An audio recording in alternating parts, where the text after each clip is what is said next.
রাজধানীতে ৪৭টি মাথার খুলি ও বিপুল পরিমাণ হাড় কঙ্কাল সহ চোর চক্রের 4 সদস্যকে গ্রেফতার করেছে তেজগাঁও থানা পুলিশ। অভিযান চালিয়ে উত্তরার সাপ্পোরো ডেন্টাল কলেজের হোস্টেল থেকে জব্দ করা হয় ৪৪টি কঙ্কাল। প্রতিটি কঙ্কাল ৭,০০০ টাকায় কিনে ১৫ থেকে ২০,০০০ টাকায় বিক্রি করা হতো বলে জানিয়েছে পুলিশ।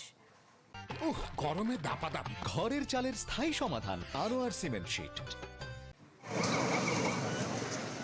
মঙ্গলবার গোপন সংবাদের ভিত্তিতে রাজধানীর মণিপুরি পাড়া থেকে কঙ্কালসহ দুজনকে গ্রেপ্তার করে তেজগাঁও থানা পুলিশ। পরে তেজগাঁও এলাকায় অভিযান চালিয়ে কঙ্কালসহ আরও দুজনকে গ্রেপ্তার করা হয়। তাদের দেয়া তথ্যের ভিত্তিতে উত্তরা সাপোরা ডেন্টাল কলেজ হোস্টেল থেকে জব্দ করা হয় ৪৪টি কঙ্কাল।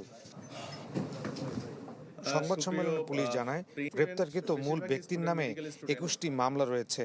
গাজীপুর, ময়মনসিংহ, শেরপুর, জামালপুর সহ বিভিন্ন এলাকার কবর থেকে কঙ্কাল চুরি করে প্রসেসিং করে তা বিক্রি করা হতো মেডিকেল শিক্ষার্থীদের। না, ৫-৭ হাজার টাকায় কিনে বিক্রি করে ১৫-২০ হাজার টাকা। স্টুডেন্ট, বেশিরভাগই স্টুডেন্ট, মেডিকেল স্টুডেন্ট। আরও অন্যান্য চক্র আছে যারা কম দামে কিনে বেশি দামে বিক্রি করবে, এরকম চক্র আছে। পুলিশ জানায়, দীর্ঘদিন ধরে চক্রটি অনলাইনে কঙ্কাল বিক্রি করে আসছে। চুরি থেকে বিক্রি পর্যন্ত সক্রিয় ৭০-এর বেশি সদস্য। দীর্ঘদিন যাবত এই ব্যবসার সঙ্গে যুক্ত।